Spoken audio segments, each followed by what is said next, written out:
Bienvenidos a Charlas de Mentes, nuestro encuentro semanal donde nos resistimos a la nada, conversando con gente que tiene algo para decir. Esta noche no solamente vamos a resistirnos a la nada como todas las semanas, sino que además nos van a ayudar a cruzar la noche.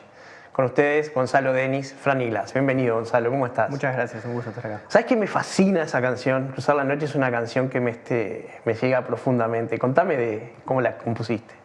Bueno, muchas gracias. Cruzar la noche es la canción que abre el disco Cruzar la noche de El Astillero, que es el trío que tengo que tenía con Garo Araqueliani y con Diego Presa. Museo Invisible y La Trampa. Exacto.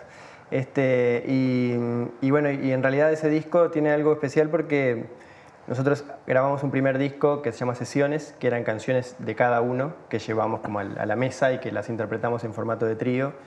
Y después nuestro segundo disco tenía el desafío de componer juntos. O sea, éramos tres autores que generalmente trabajamos individualmente y que nos propusimos grabar un disco de composiciones de a tres, digamos.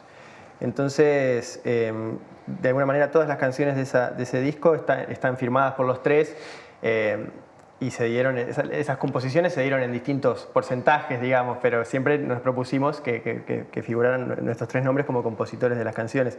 Pero justo Cruzar la Noche, que es por la que me preguntás, yo creo que es la canción en la que más se dio la intervención de los tres para lograr lo que la canción es, digamos. O sea, que a veces, por más de que, no sé, pensando como en la dupla compositiva más emblemática, Lennon y McCartney, hay canciones que son solo de McCartney, hay canciones que son solo de Lennon, que estaban firmadas por los dos, sí, salvando la distancia, ¿no? Obviamente.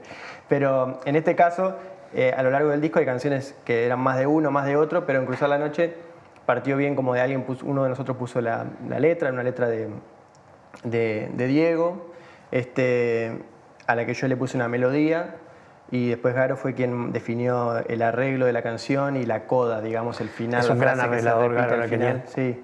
Entonces, creo que de las canciones de nuestro repertorio es la que más representado está digamos, el trío de autores, digamos.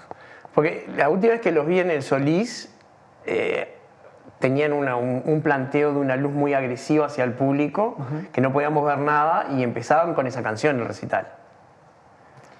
Bien, lamento que haya sido agresivo. No, pero estaba muy bien, digo. O sea, no, está bien, había un juego intencional con eso. Sí, nosotros siempre trabajamos con Lucía Rubo en las luces y que en cada espectáculo nos planteábamos... Molestar burgueses no está mal, Diego, Gonzalo. Molestar burgueses no está mal, No, pero siempre nos planteábamos como que en cada espectáculo tener un concepto detrás de, que no fuera solamente ejecutar las canciones en vivo, sino que hubiese un concepto detrás de eso ya para pensar la gráfica, el orden de las canciones que agregábamos, las que quitábamos y también la parte visual y escénica. Entonces, no recuerdo en cuál fue que utilizamos ese planteo. Una vez tocamos, el primer Solís que hicimos fue, por ejemplo, con el Solís, digamos, en el formato más habitual del escenario, y después hicimos otro en el cual sacamos todo el telón de fondo, entonces se veía como el detrás, digamos, de escenario. Como que siempre nos planteamos distintas maneras de trabajar cada espectáculo para darle como una entidad, digamos, única, digamos, a cada show, ¿no? Son un trío muy, muy basado en las guitarras, ¿no? Son tres terribles guitarristas. Bueno, terrible. Hablemos de tus compañeros, no vamos a desconocer ni a Garo ni a Diego Presa como guitarristas, al menos. No, claro, pero sí, yo aprendí mucho de ellos dos. Sí. Yo estaba acostumbrado a acompañarme con la guitarra en mis propias canciones, a usar la guitarra como base para cantar mis canciones, y en El Astillero fue como una escuela en parte para mí, porque como que aprendí a estar en el lugar de intérprete de la canción que cantaba otro, ¿no? Como ocupar el lugar desde la guitarra, un lugar diferente dentro de las canciones, y en eso aprendí un montón con ellos. Bueno, se escuchan sesiones que las versiones del Astillero musicalmente son, a mi juicio, mucho más complejas que las versiones de los anteriores de las canciones. Me refiero a las bases musicales. Hay un arreglo distinto a los que tenían antes, tanto las de Diego como las... Y bueno, tal vez tiene que ver con el entramado de las guitarras, ¿no? O sea, cuando ya tenés un formato que son tres guitarras acústicas, que ni siquiera es una eléctrica, no, son tres guitarras acústicas, hay un trabajo en el arreglo de las canciones, tanto las que digamos, grabamos en el primer disco, que eran canciones que ya existían de los otros proyectos, como en el disco que son canciones originales. Había un trabajo, de repente cuando tenés una banda en un formato más clásico, de batería, bajo, guitarra, como que tal vez está un poco más claro el lugar que ocupa en la frecuencia cada instrumento, y como que ya está un poco preestablecido, ¿no? El funcionamiento, más allá de las variaciones que se puedan hacer. Y en este caso, al tener 3 guitarras acústicas, hay un trabajo muy fino en bueno, qué rol cumple cada guitarra dentro de una canción, ¿no? Y en relación a las voces, que podía ser una, podía ser 2, podían ser 3 también. Ahí había al ser 3 cantantes también, en las canciones podíamos adoptar distintos personajes dentro de las canciones. Y sí, hubo un trabajo muy intenso sobre eso, sobre las guitarras y sobre qué decía cada guitarra dentro de cada canción. Claro. Un tiempo enorme también les llevaría peinar a Diego, me imagino. Digo, porque la estética de los 3 ha cambiado para este proyecto que los proyectos anteriores. O sea, por ejemplo, tú te has dejado el pelo más largo, la barba con Astillero que, por ejemplo, con Versailles. Ah, sí, bueno. Sí, bueno. Pasa que, bueno, el Astillero fue parte fundamental de nuestros últimos 4 años de vida y vivimos un montón de cambios nosotros como personas, como músicos también en ese tiempo. Y hablabas de Mersey, y Mersey es la banda que tengo desde los 15 años con mis amigos de la infancia. Claro, no había barba entonces. No había ni siquiera barba, claro. Sí, bueno, fui creciendo. Es inevitable. Y te lo tengo que preguntar, ¿por qué descontinuaron el Astillero? ¿Por qué pusieron una pausa en ese proyecto? Era increíble. Bueno, muchas gracias primero. Y bueno, o sea, también cada uno tiene sus propios proyectos, y tomamos caminos diferentes, o sea, hay cuestiones artísticas y cuestiones personales también, o sea, pero me parece que fue un lindo proyecto, para mí fue una escuela, fue una familia también, pero bueno, tuvo su final, pandemia de por medio también, ¿no? O sea, que eso también hizo que tuviéramos que parar de tocar un buen tiempo y después retomar. Estos últimos 2 años fueron muy difíciles para los proyectos musicales en general. Sí, claro. O sea, para el que se dedica a tiempo completo a la musical, fueron años sin trabajo prácticamente.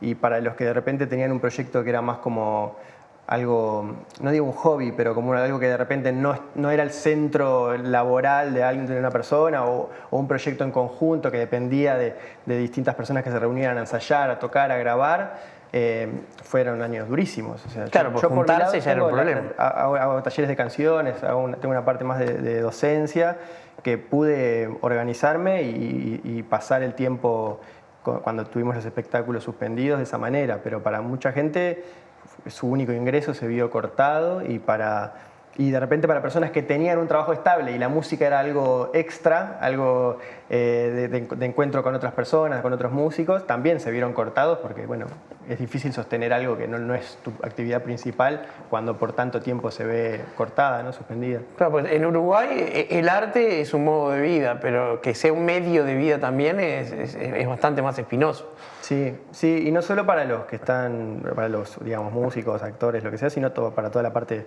de la gente, los técnicos que trabajan, ¿no? O sea, los que trabajan en iluminación, sonido.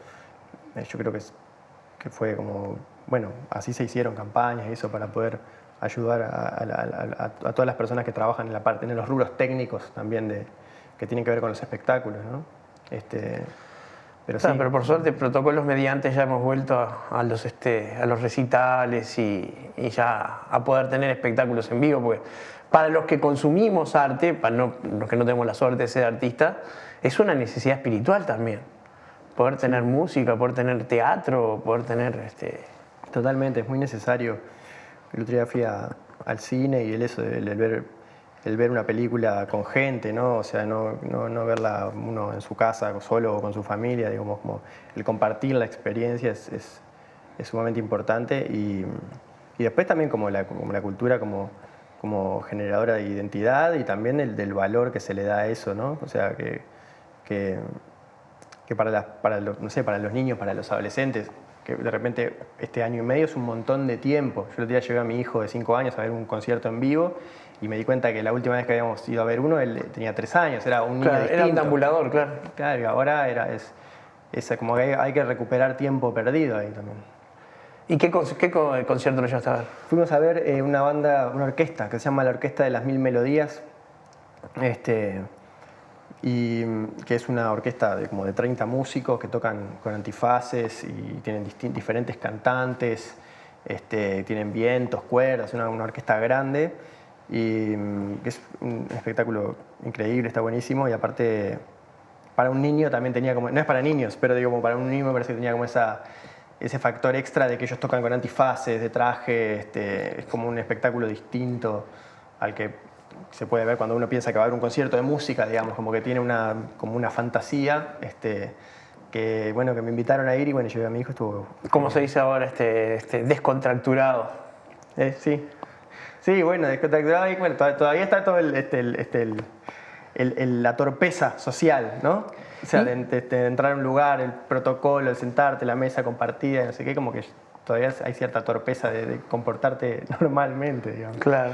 Yo tengo un hijo bastante más grande, ya es un hombre, pero me acuerdo que cuando tuve que llegar un momento de enseñarle la música que quería que escuchara, bueno, tenía La Trampa, Los Redondos de Ricota, ahora de grande El Astillero, Espuntón y Mendaro, ese tipo de música, ¿verdad? El Peyote. Pero ¿qué escucha tu hijo? ¿Qué le pones a tu hijo para que escuche? ¿Qué compartís con él de música?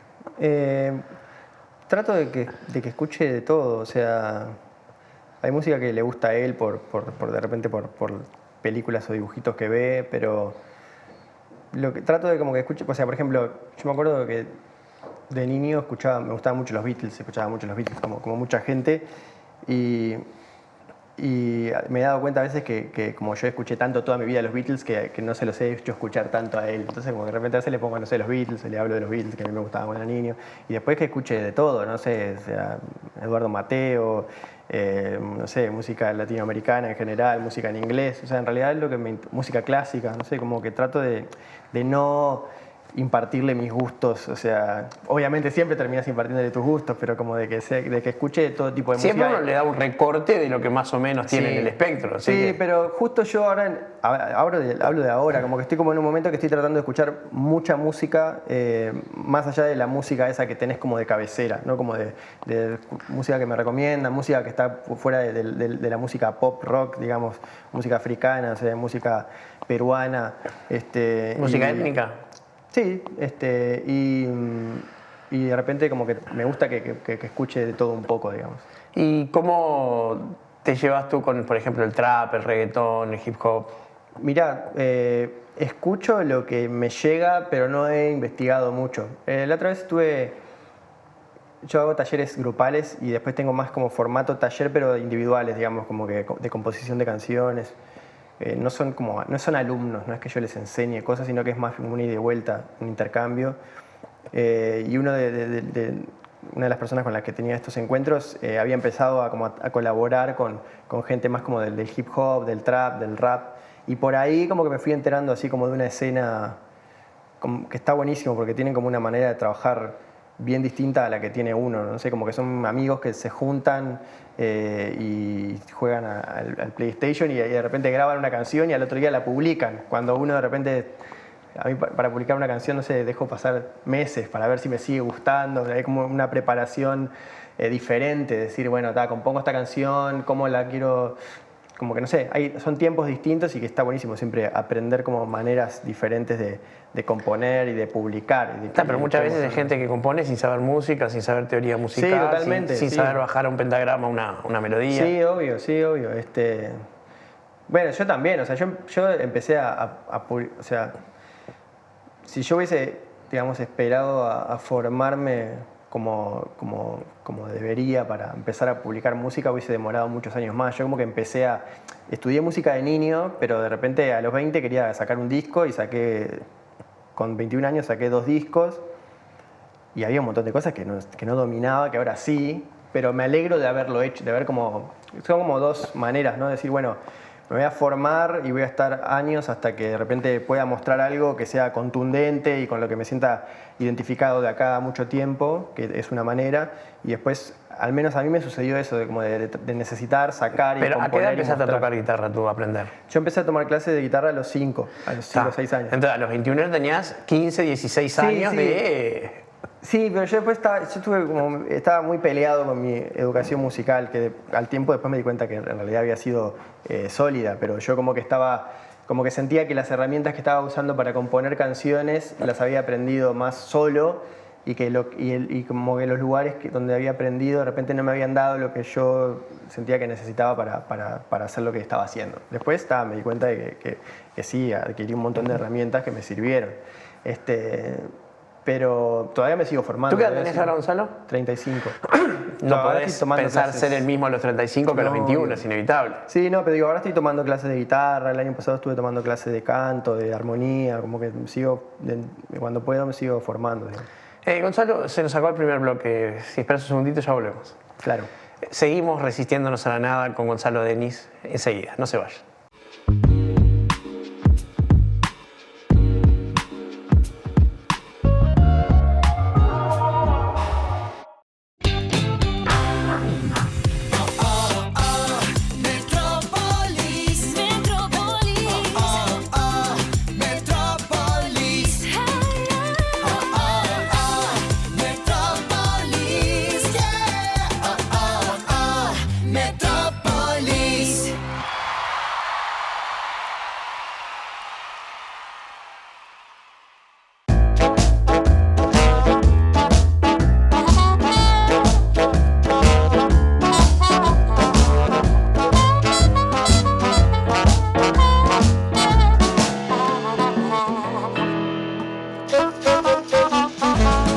Proba una gran hamburguesa, como vos la querés. Signature Collection by McDonald's presenta la nueva American Barbecue, ahora también con 3 carnes. Sabor premium, sin tanta pose.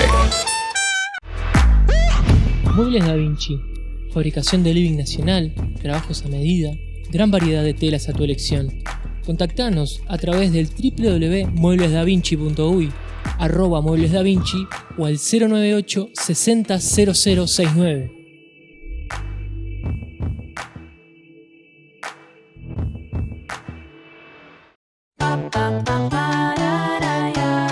Elegir un colegio es una decisión muy importante. Vení a conocer la Safa, desde 1889, siendo escuela de vida. Inicial, primaria, ciclo básico, bachillerato, todas las orientaciones. Colegio y liceo Sagrada Familia.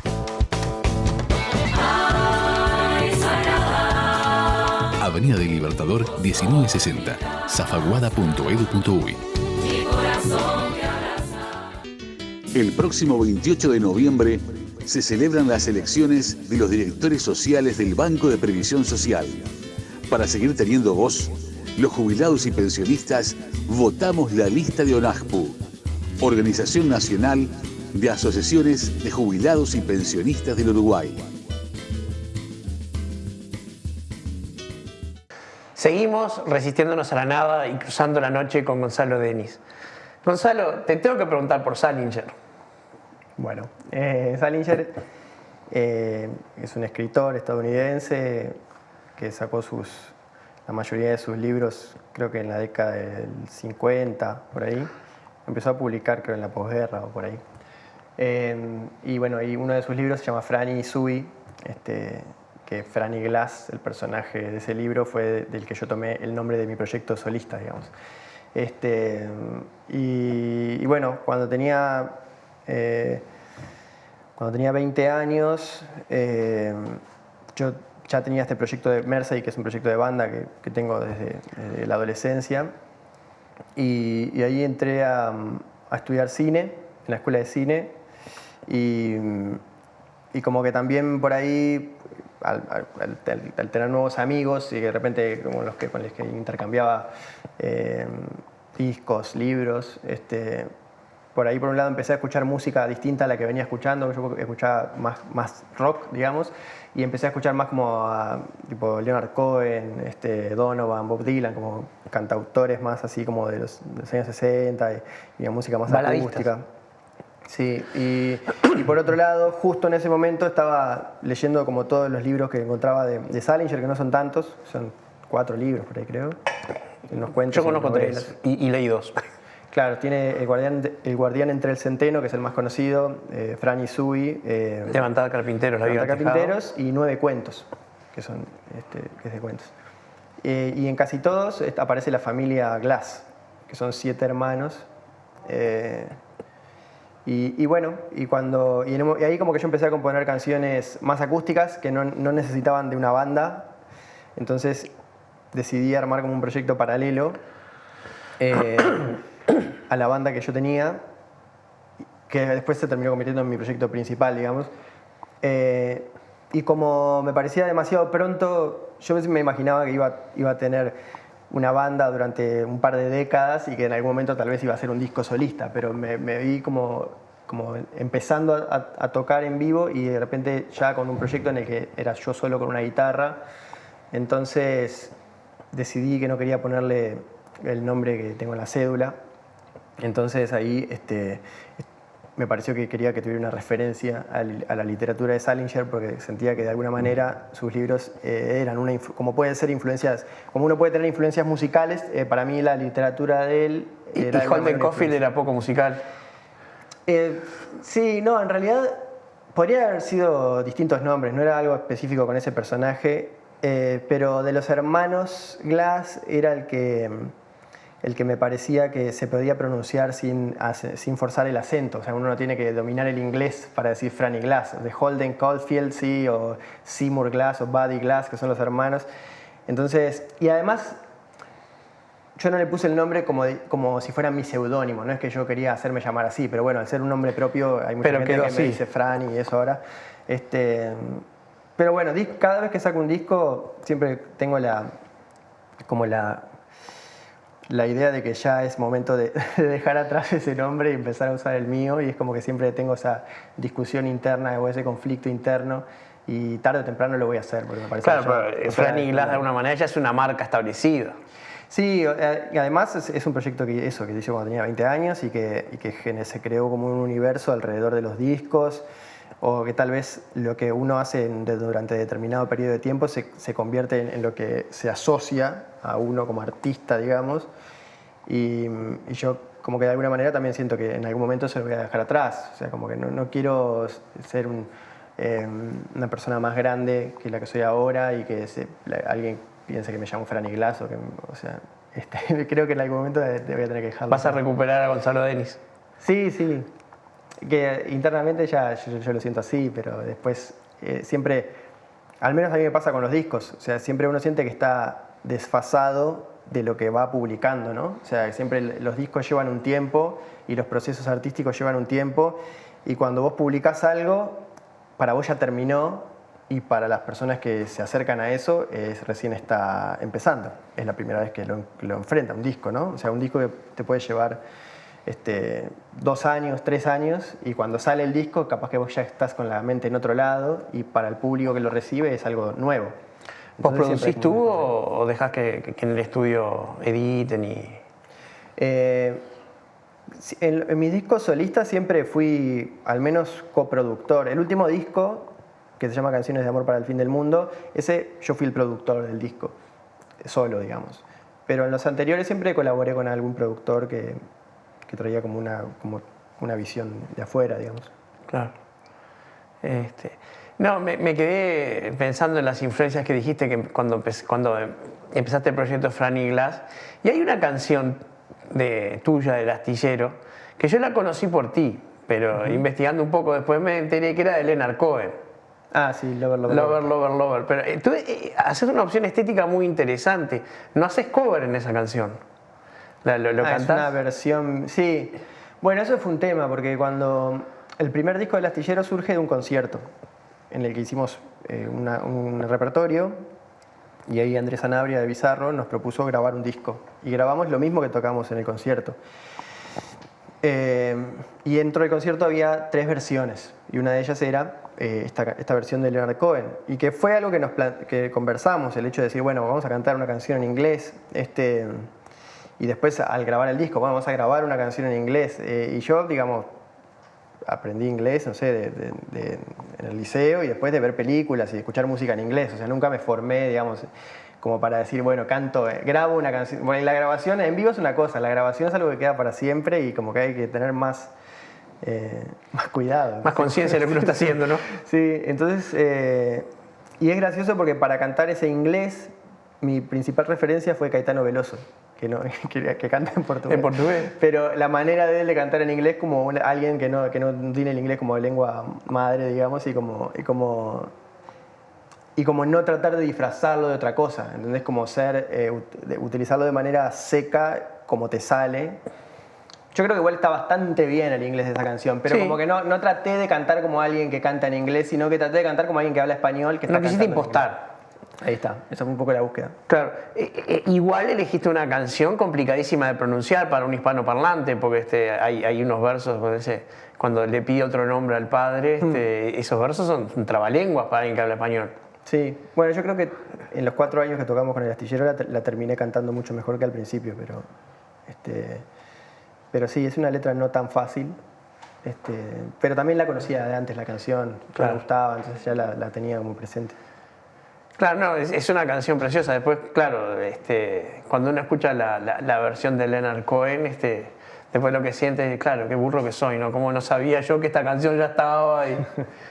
Es una canción, sí, del año 74 o algo por el estilo. Sí, que hay incluso versiones en vivo de él con la guitarra exactamente igual que la cantás tú, sí, más acústica. con guitarra acústica, sí, sí. Sí, es cierto. Sí, es una canción que siempre me gustó mucho y cuando propusimos versiones, creo que a mí se me ocurrió. ¿Y cuáles eran las otras versiones del disco? No me acuerdo. Hacemos de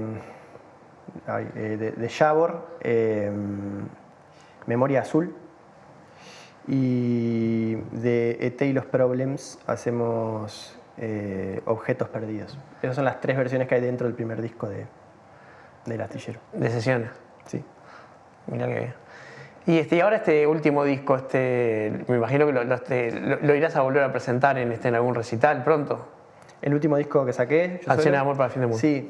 Sí, en realidad ese disco tiene un proceso larguísimo que se va a terminar este año, que es que empezó en el 2019 con una serie de conciertos que hicimos durante todos los domingos, durante 2 meses, en La Cretina.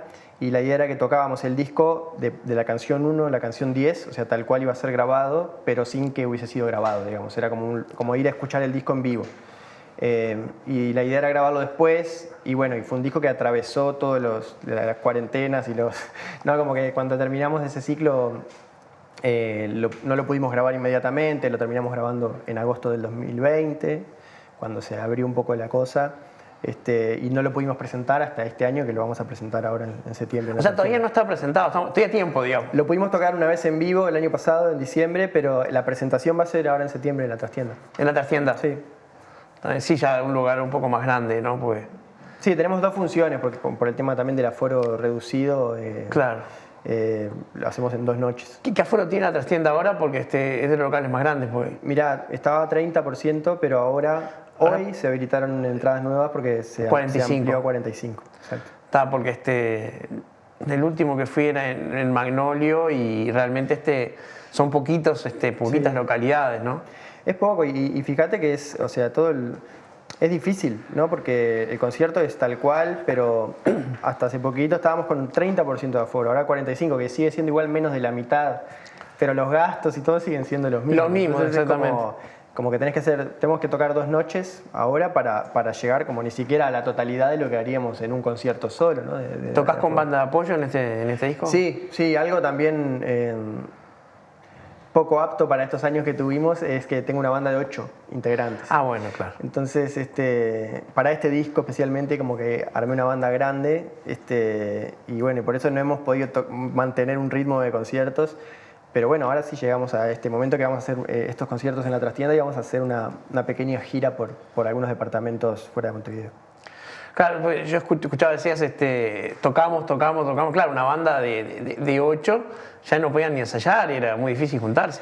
Sí, bueno, incluso el año pasado había dos conciertos en Magnolio que se pospusieron y cuando volvimos, cuando apareció la posibilidad de tocar, no se podían hacer con esa cantidad de músicos porque había una cantidad de músicos permitida. Un aforo en el escenario. Y entonces los terminé haciendo yo solo, esos conciertos. Por eso te digo que este proyecto que se llamaba Canciones de Amor para el Fin del Mundo, antes de saber que se venía algo parecido El fin del mundo, claro. Ha atravesado todos estos meses que han sido como difíciles de sostener un proyecto artístico en vivo. Pero bueno, ahora lo vamos a presentar. O sea, y este año, si todo sale bien, vamos a terminar el ciclo que empezó en el 2019, a mediados del 2019. Vos sabés que me ha pasado mucho de hablar con artistas de muchos proyectos que empezaron en el 2019 y como que en el 2020 pasó ese tiempo muerto que fue el inicio de la pandemia y se cristalizaron y pudieron descongelarse de alguna manera ahora. Sí. Sí, tal cual. Pensaban en el proyecto Bifrost de Alex Puntone, por ejemplo. Sí, que hace poquito publicaron, ¿no? Sí, sí. Esta semana o la pasada. Claro. Sí, sin dudas. O sea, y también eso, cuando quedábamos como atrapados a eso, teníamos 2 conciertos para hacer y de repente los tuve que hacer yo solo. Que en mi caso es mi proyecto, si bien somos una banda, es como que es mi proyecto solista. Yo muchas veces me presento solo con la guitarra y lo puedo hacer. Pero de repente bandas que son, digamos, que tienen que presentarse con esas condiciones, incluso hasta por un tema de infraestructura, decir, bueno, ¿cuántos gastos tenés para hacer un concierto con una banda de tantos integrantes y un equipo de determinado tamaño si está reducido totalmente el aforo y lo que se puede generar de un espectáculo, ¿no? O sea, como que se hace mucho menos viable. Sí, no, y viable para la propia banda y para la sala también, porque a veces es doloroso ver las salas que no están llenas. Sí, o bueno, o bandas que tal vez nunca tocaron con un público sentado y sin poder moverse, ¿no? O sea que es una experiencia diferente, ¿no? Sí, pero es cierto. Yo pensaba que, por ejemplo, los Buitres o la Trotsky no podrían hacer un toque con gente sentada. Sí, bueno, están haciendo.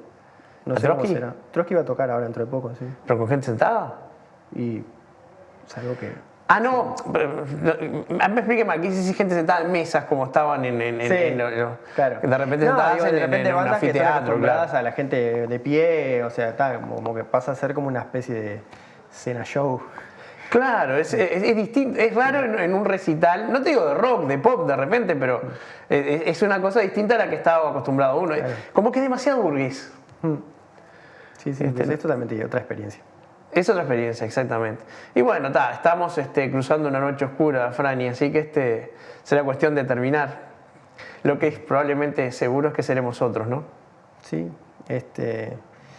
a mí me gustaba pensar eso, ahora no estoy tan seguro si somos otros o somos los mismos. Y bueno, más viejo vamos a ser. O sea, eso sin duda. Sí, no creo que seamos mejores, porque hubo un momento que se pensaba como que esto nos iba a mejorar como sociedad. Yo eso no creo. No. Pero que nos va a cambiar, no sé. Por lo pronto se nos acabó el tiempo del programa. Yo seguiría charlando horas contigo de tu música. Pero bueno, en cuanto salgan las entradas a la venta, allí estaremos. Bueno, genial. Muchas gracias. Fue un gusto conversar. Gonzalo Denis, muchísimas gracias. Enseguida volvemos con Charlas de Mentes.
Muebles Da Vinci, fabricación de living nacional, trabajos a medida, gran variedad de telas a tu elección.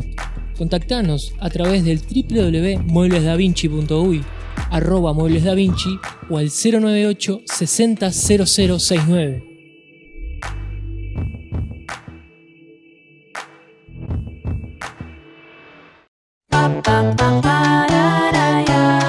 Elegir un colegio es una decisión muy importante. Vení a conocer la SAFA. Desde 1889, siendo escuela de vida. Una luz que nos da guía. Inicial, primaria, ciclo básico, bachillerato, todas las orientaciones. Colegio y Liceo Sagrada Familia. Ay, Sagrada. Avenida del Libertador 1960, zafaguada.edu.uy. Mi corazón te abraza. El próximo 28 de noviembre se celebran las elecciones de los directores sociales del Banco de Previsión Social. Para seguir teniendo voz, los jubilados y pensionistas votamos la lista de ONAJPU, Organización Nacional de Asociaciones de Jubilados y Pensionistas del Uruguay.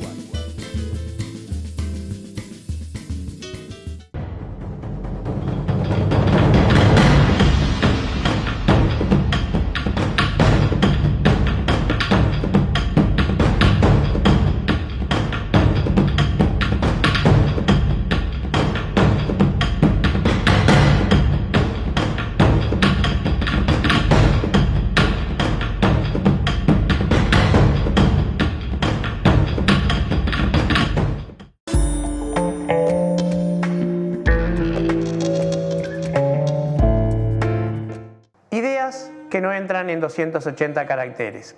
¿Alguna vez se han puesto a pensar sobre esas palabras que por manejarlas todos los días, que por repetidas, parecen haberse vaciado de un sentido especial? O quizás, más que eso, que parecen haberse vuelto tan autoevidentes que sabemos exactamente lo que son y pensamos que siempre fueron de la misma manera. Hoy estuvimos charlando con Franny Glass, un cantante que tiene unas hermosas canciones de amor, así, ¿por qué no? Hablemos unos minutos acerca del amor.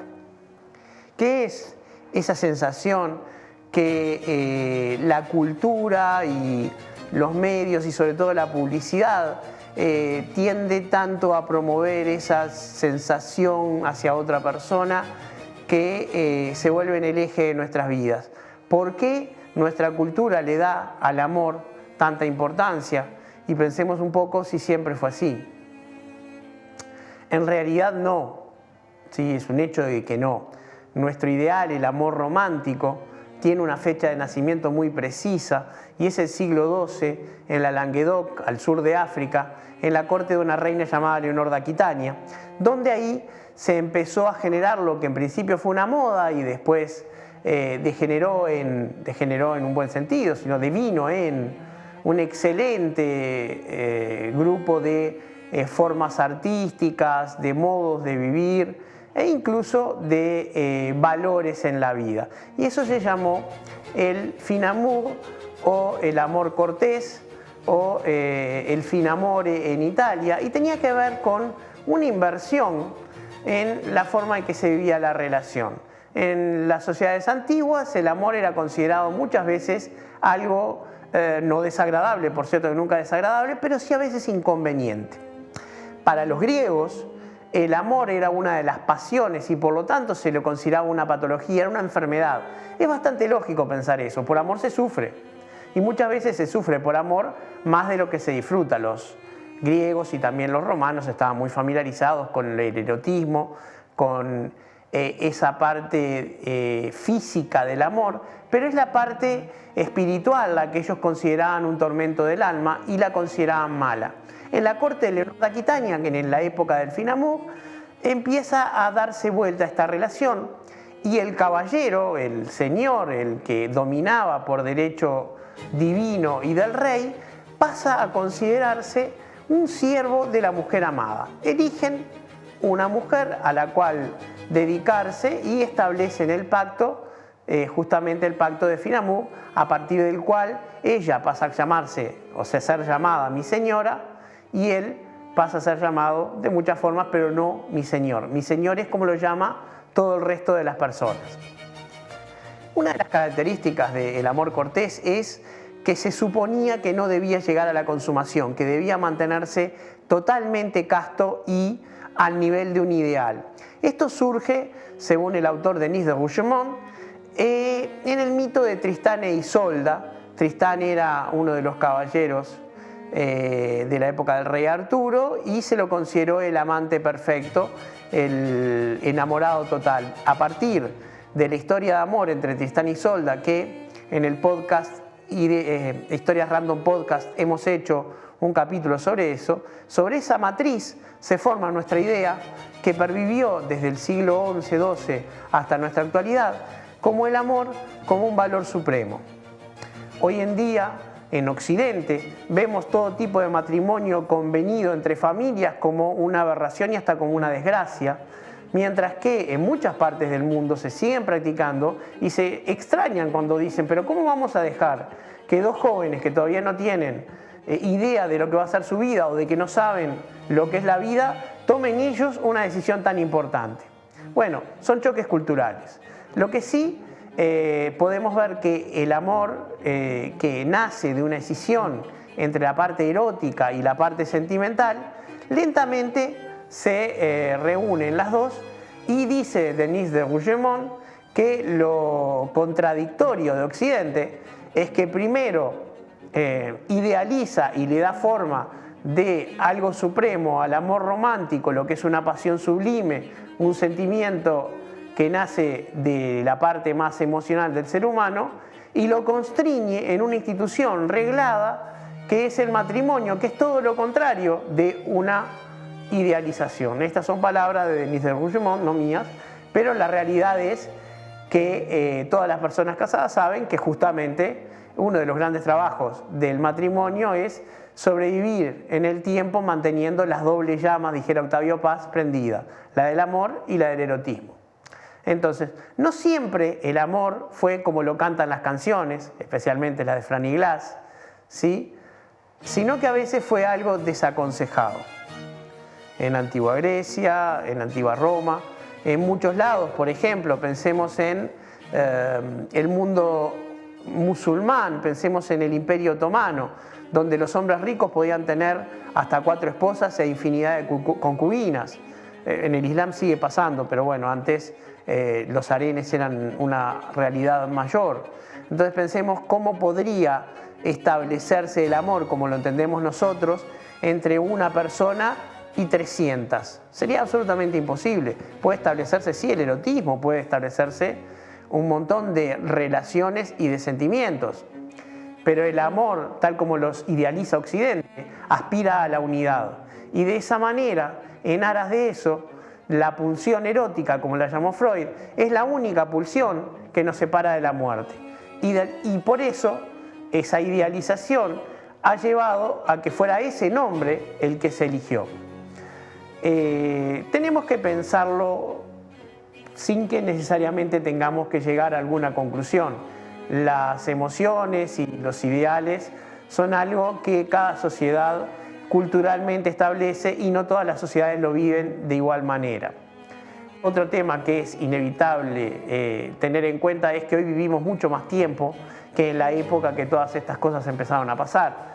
Hoy en día hay en España aproximadamente 15.000 personas sobrecentenarias, esto es que viven más de 100 años, y en Japón hay más aún.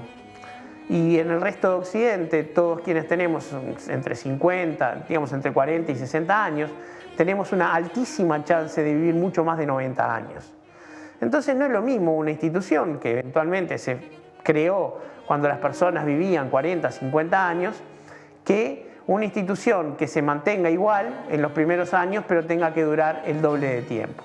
Eso va a depender de cómo cada persona decida vivir las cosas, pero por sobre todas las cosas tengamos en cuenta que si vamos a razonar en profundidad sobre un tema tan cotidiano, pero tan importante como el amor, jamás 280 caracteres van a ser suficientes.